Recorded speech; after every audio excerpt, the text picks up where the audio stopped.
Business in the 217 on Springfield's Morning News. I'm Greg Bishop on 92.7 WMAY, Springfield's News and Talk. We love connecting each and every week with Michelle Ownbey, the publisher of the Springfield Business Journal, because she knows what's happening in and around the Springfield business community before a lot of us even get wind of it. Michelle, thanks for taking time with us. How you doing? Good morning, Greg. Doing well. Good morning. So Springfield Electric, topping our look at what's going on in and around the business community. They have lined up a TIF request through the city of Springfield, but this is one of those deals where I think everybody understands they had a little bit of an issue when it comes to rail relocation and a variety of other things. What's going on with Springfield Electric? Right. Of course, they've been located there on North 9th Street for many, many years. And as you mentioned, they are going to be impacted by the Springfield Rail project, but they have decided to stay put in their current location. They have to give up a portion of their property and basically reconfigure. So they're going to be demolishing their existing warehouse to accommodate the rail expansion, building a new warehouse, loading docks, that sort of thing. As you mentioned, they are seeking some TIF assistance. And just to clarify, Springfield Electric, which of course is a historic Springfield business owned by the same family for multiple generations, over 100 years. And then just last year, Springfield Electric sold to Sonepar USA, which is part of a big global corporation.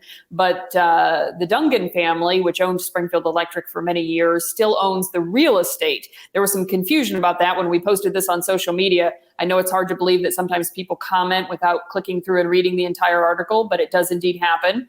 People were questioning why, Springfield Electric, which is now part of this, again, global company, was seeking TIF assistance, but it's not the business seeking TIF assistance. It's the property owners who lease the property to Springfield Electric. And as you mentioned, they are being impacted by the rail relocation. So they're requesting $1.5 million in TIF assistance out of a $5 million project. And actually, that's going to come in the form of property tax rebates. So that would be the amount that they would be paying into their property taxes every year. That will just be rebated to them over a period of years. They're not taking a lump sum out of the TIF itself. Talking with Michelle Ownbey, Springfield Business Journal on Springfield's News and Talk. Let's talk about a law firm that's been in a particular area for more than a century, looking to make some moves. This is a pretty big deal. Tell us what's going on. It is. So just last week, we talked about the fact that the Myers building downtown is under contract. Again, historic property, almost 100 years old, and under contract to a Kansas developer that wants to turn it into affordable housing, an apartment complex. And Giffen, Winning, Cohen, and Bodeas, who has been located in the downtown area since 1911. There was a brief period of time in the 1970s that they were on West Jefferson, but still pretty close to the heart of downtown. They started out in what is now the U.S. Bank building, and since about 1990, they've been located in the Myers building, one of the anchor tenants there, taking up an entire floor. And as of next week, they are relocating south. They are going out to Community Drive, which is off of South 6th Street Frontage Road. They've purchased the former Illinois Press Association building, and the IPA just made a move last month out west, so they are taking over that space.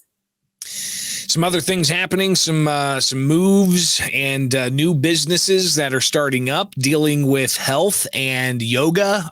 We've got a couple of different things happening here with this next story, Michelle. Yeah, so this is kind of interesting. The Heartland Healing Arts Center, they're currently located on Clock Tower Drive, and there's 5 different practitioners. And apparently each of the practitioners, in addition to operating under the umbrella of Heartland Healing Arts Center, a lot of them also have their own businesses or practices. And so one of them, Jen Wyckoff, is launching a new business called Growing Meta. She says meta means loving and kindness, and this is yoga and meditation specifically targeted to young people ages 3 all the way up to 17. So Heartland Healing Arts Center is relocating to a building out at 4211 Westlake Drive. They're going a little bit further west, and then as part of that, this Growing Meta business will also be located in that same building. And they're hoping to be up and running in the new spot by June 1st. They're just doing some cosmetic renovations right now. Anybody who can get a 3-year-old to sit still and meditate, take my money. Right, I'm sure. Right, I have a 3-year-old, so yeah. I feel that very deeply. That's what a lot of parents are trying to find out here is, well, let's take out a second mortgage and get this kid to learn some meditation. All right.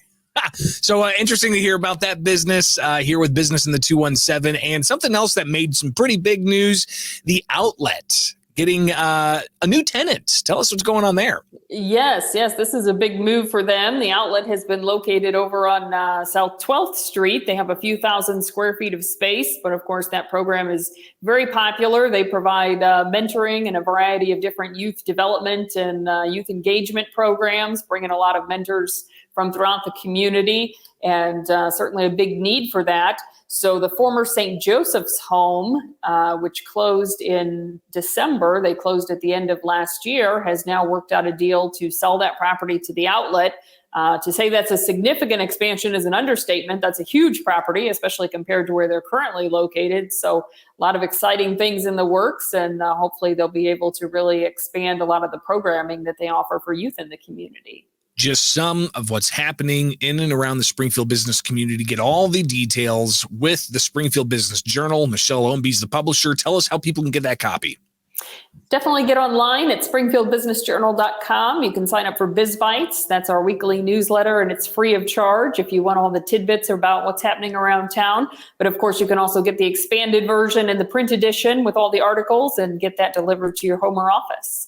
Michelle Ownbey, Springfield Business Journal, greatly appreciated as always, and we'll connect again soon. All right. Thanks, Greg.